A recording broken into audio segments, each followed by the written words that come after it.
Somewhere in the North Atlantic, a fishing rod starts screaming like it just saw the electric bill. Over the next 10 weeks, the most skilled fishermen will set out in hopes of catching the valuable bluefin tuna. Grown men sprint across the deck. Someone is yelling about a monster. Another guy is dramatically tightening a harness like he's about to wrestle a submarine. A storm coming. The music swells, the camera zooms in, and suddenly, a single fish has the narrative tension of the final boss in a Marvel movie. Welcome to Wicked Tuna, the reality show that turned bluefin fishing into something that looked less like a profession and more like the Super Bowl. But for people who smell permanently like bait. When the show premiered in 2012 on National Geographic, it promised viewers something rare, a gritty, authentic look into one of America's oldest industries. Yeah, baby! Woo! He's sinking the boat! Real fishermen from Gloucester, Massachusetts, heading into the rough Atlantic to chase one of the ocean's most valuable creatures, the Atlantic bluefin tuna. Some of these fish could sell for tens of thousands of dollars, meaning a single catch could make or break an entire season. It was supposed to be a raw portrait of blue-collar survival, hard work, dangerous seas, and rival captains battling nature and each other for the ultimate prize. But like most reality television, the real story wasn't just happening in the water, it was happening behind the cameras. I won't die out there. Jay, something's up with the engine up here. The last thing I want to happen is to be stuck out here. Where things slowly started to smell a lot fishier than the tuna. To understand why Wicked Tuna worked in the first place, you have to go back to the early 2000s, a time when television networks had collectively discovered what might be the most reliable formula in reality TV. Take a real job, preferably one that looks dangerous. Fishing is a hard life, There's going to be a confrontation here. and harder with bluefin stocks depleted. Add dramatic music, a scoreboard, and a few competitive personalities, and suddenly you have a hit show. Truck drivers had ice road truckers, pawn shops had pawn stars, storage lockers had storage wars. At some point, television executives realized that almost any profession could become entertainment, as long as someone yelled dramatically while doing it. Congratulations. You've officially turned someone's livelihood into competitive programming. And that's where tuna fishing entered the chat. In April 2012, Wicked Tuna premiered on National Geographic. Special breed of fishermen. For generations, they've used rod and reel to catch the elusive bluefin tuna. Following commercial fishermen from Gloucester, Massachusetts, competing to catch Atlantic bluefin tuna in the North Atlantic. These weren't actors pretending to fish for the camera. They were real fishermen chasing one of the most valuable fish in the ocean. A single large bluefin can sell for tens of thousands of dollars on the global seafood market, meaning Only a few weeks left to this season, and the weather forecast is not good. Stormy weather for the next couple days. one catch could keep a small fishing crew afloat for weeks, which meant the stakes were already built into the job long before television showed up. Reality TV didn't need to invent drama here. It just needed to add music. Wicked Tuna leaned heavily into that competitive angle. Each boat had its own captain, crew, personality, and rivalry. Radios crackled with trash talk while every bite on the line triggered a frantic scramble across the deck. Plan on staying out? Probably till the first tide change, about 1, 2 o'clock. Coast Guard was advising us that the forecast had changed for the worse. And every single time, the narrator reminded viewers that this fish might determine the entire season, which, if you watched enough episodes, started to make it sound like the Atlantic Ocean was personally responsible for everyone's mortgage payments. But audiences loved it. The premiere drew roughly 1.1 million viewers, making it one of the network's biggest launches of the year. The mix of real danger, high financial stakes, and colorful personalities turned a niche fishing industry into surprisingly addictive television. The success even led to a spin-off in 2014, Wicked Tuna Outer Banks, expanding the competition to North Carolina. Soon, captains who had spent most of their careers quietly chasing fish were suddenly giving interviews, signing autographs, and becoming minor reality TV celebrities, which is probably the only time in history someone accidentally became famous for yelling "giant" on a boat. For a while, it seemed like the perfect formula, a historic fishing tradition. Size boat. We're not big boats. We're in 30-foot boats. For the weather we go out in, they're very small boats. Real people, real risks, real money, and just enough reality TV editing to turn every bent fishing rod into a season-defining moment. So what could possibly go wrong with turning a centuries-old maritime industry into a weekly reality show competition? At first, Wicked Tuna looked like the perfect reality TV formula. Rugged fishermen, real danger, massive paydays swimming somewhere beneath the surface. Covers up the noise of the boat. So we're hoping the fish won't hear us out here. We'll be able to hook a big one today.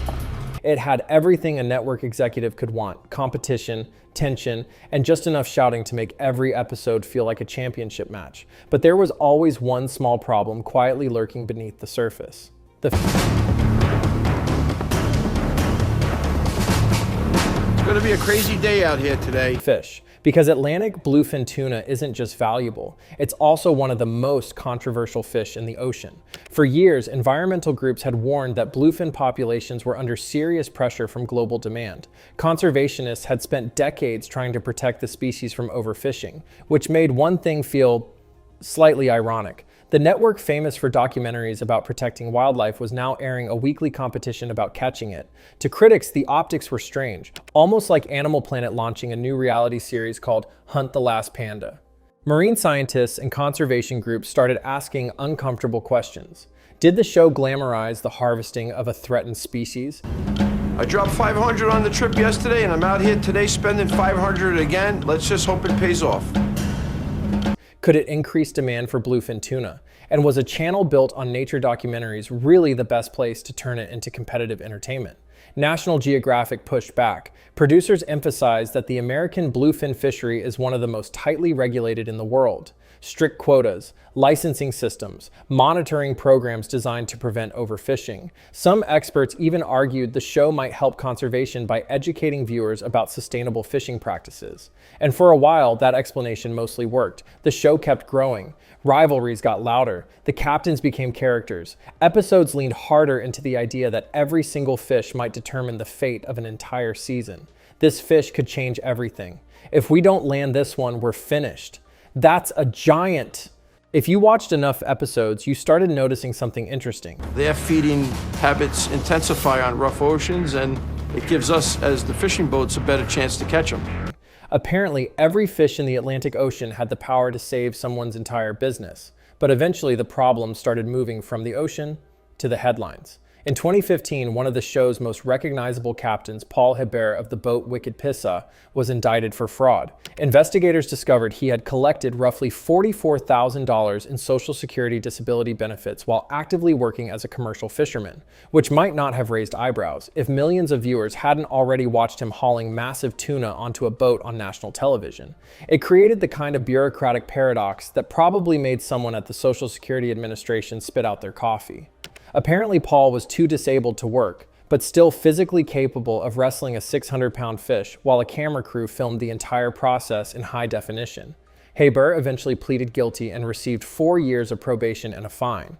Reality television had officially collided with reality. And that wasn't the only headline. That same year, another captain from the show, Dave Marciano of the Boat Hard merchandise, was arrested in North Carolina after a violent altercation with a hotel employee. Suddenly, the show about hard-working fishermen started generating headlines that sounded a lot more like Jersey Shore than National Geographic. But the biggest cracks weren't legal problems. They were structural, because the longer Wicked Tuna ran, the more obvious the formula became. We're certainly not going to get it easy today. We've been out here in Stellwagen Bank for a couple hours now. Boats leave the harbor at sunrise. Someone complains about fuel prices. A rod bends dramatically. Dramatic music plays while 3 grown adults scream instructions at a fish like they're coordinating a military operation. Sometimes the fish gets away, sometimes it doesn't. Repeat this process for 13 seasons. Over time, the competition format slowly transformed real fishermen into reality TV characters. Rivalries were exaggerated, conflicts were highlighted, catch totals appeared on screen like sports statistics. At some point, the Atlantic Ocean stopped feeling like a workplace and started feeling like a scoreboard. And yet, despite all of this, the show kept going. It passed the 100 episode mark in 2019, which is honestly impressive for a series largely built around people staring at fishing rods and occasionally yelling, "Giant!" Fans loved the predictability. Fine line and a small hook separating me from $10,000 right now. Online communities formed around the captains. Catchphrases started spreading across social media. One of the most famous came from Outer Banks captain Charlie Griffin, whose enthusiastic chant, "Tuna fishing, baby, yeah," became a surprisingly persistent internet meme.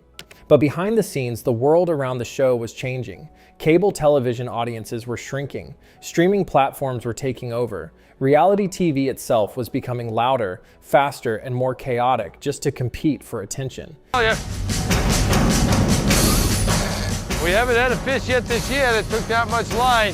And suddenly, a slow fishing competition filmed in the middle of the ocean didn't look quite as explosive next to modern streaming content. Then the story took a darker turn. In 2018, Nicholas Duffy Fudge, a young crew member from the boat Pinwheel, died unexpectedly at just 28 years old. The show later aired a tribute episode honoring him. And in March 2024, former Outer Banks captain Charlie Griffin, the man behind the famous catchphrase, was killed in a boating accident. By that point, the golden age of Wicked Tuna was clearly over. On May 26, 2024, the final episode of season 13 aired. A few months later, National Geographic confirmed the show had officially been canceled. 13 seasons. Over a decade on television. Not bad for a show whose central dramatic question was basically, did they catch a fish today? And yet when fans heard the news, the reaction online was surprisingly emotional. Viewers launched petitions and hashtags asking the network to save the series. Some even called it quality television, which is honestly kind of beautiful. Because in the end, Wicked Tuna wasn't really about fishing. It was about watching people yell at fish with enough intensity to convince millions of viewers that this was somehow the most dramatic thing happening on Earth. By the time Wicked Tuna reached its later seasons, something strange had happened. From the anchor, before we finally stopped and we could start to fight him a little. The first 2 miles, we were just following. The show that once felt raw and authentic had slowly turned into something much more familiar. Not a documentary, not really a look at a historic fishing industry, but a very well-oiled reality TV machine. And like most reality TV machines, once you notice the gears, it becomes impossible to unsee them. The early seasons worked because viewers genuinely believed they were watching something unpredictable. Real fishermen heading into dangerous waters, chasing one of the most valuable fish in the ocean, where every catch could determine whether a crew made money or went home empty-handed. But after a decade on television, the format became painfully predictable. Every episode followed the same rhythm. Boats leave harbor at sunrise while someone complains about fuel prices. Dramatic music kicks in the moment a rod bends. A captain shouts that this fish is the one that could save the season, which if you've watched more than 3 episodes, you already know is something they say about literally every fish. It's a big fish. Hey, get ready, Jay. Big fish. It became less about fishing and more about maintaining the illusion of constant life or death drama. And audiences eventually noticed. The problem wasn't just repetition. It was the strange contradiction at the heart of the show. On one hand, Wicked Tuna tried to present itself as an authentic portrayal of hardworking fishermen struggling to survive in a difficult industry. On the other hand, the presence of television cameras, producers, and reality TV storytelling inevitably turned those fishermen into characters. Rivalries became bigger, arguments got louder. Every catch had to feel like a championship moment. The Atlantic Ocean had quietly turned into a scoreboard. Meanwhile, the broader cultural conversation around the show was also changing. Environmental awareness around overfishing and seafood sustainability kept growing throughout the 2000s. Sit here. Up, put up. For some critics, the idea of turning the hunt for bluefin tuna into competitive entertainment started to feel increasingly uncomfortable. Again, the fishermen themselves emphasized that the American bluefin fishery is tightly regulated, with quotas and monitoring designed to prevent overfishing. But the optics were harder to control, because visually the show was still built around the same core spectacle: giant, extremely valuable fish being hauled onto boats while triumphant music played. And eventually, the television landscape itself began shifting under the show's feet. The kind of cable reality television that thrived in the early 2000s started losing ground to streaming platforms. Audiences fragmented. Attention spans shrank. New shows had to be louder, faster, and more outrageous to break through the noise.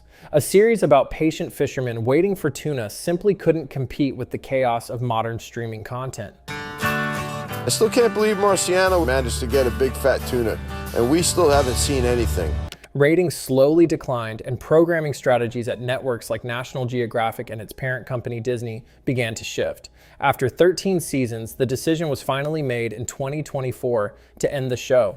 And in many ways, that ending made perfect sense because the central fantasy of Wicked Tuna, that you could turn a slow, unpredictable fishing profession into endless high-stakes television, was never going to last forever. Eventually, even the biggest fish story runs out of line. In the end, Wicked Tuna was built on a surprisingly simple television idea. Take real fishermen, put cameras on their boats, follow them as they chase one of the most valuable fish in the ocean, add dramatic music and a few rivalries, and suddenly, a centuries-old fishing industry becomes prime-time entertainment. And for a while, it genuinely worked. But the thing about fishing is that it's built on patience and unpredictability. Television is not. Reality shows need constant tension. What's the matter? It's cold back there. Really? Big moments, weekly drama, storylines that reset every episode.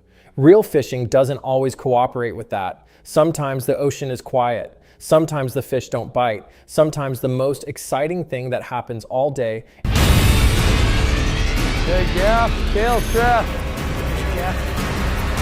is someone untangling a fishing line. So over time, the show leaned harder and harder into the spectacle. Bigger reactions, louder rivalries, dramatic music every time a rod bent. Eventually, the illusion started to crack, because Wicked Tuna was always trying to turn patience into spectacle. And that's a trick you can only pull off for so long. Still, you have to respect the achievement. For more than a decade, millions of viewers tuned in every week to watch grown adults scream at fish in the middle of the Atlantic Ocean. And somehow, it was compelling television. If you enjoyed this breakdown of the rise and fall of Wicked Tuna, make sure to subscribe to BuzzKill TV for more deep dives into reality shows. Thing we do that is normally routine becomes dangerous when it's this rough out. Internet phenomena, and cultural moments that looked amazing on the surface, but turned out to be a little more complicated underneath. And let me know in the comments, which reality show should we investigate next? Because if television history has taught us anything, somewhere out there, another authentic reality show is already taking the bait.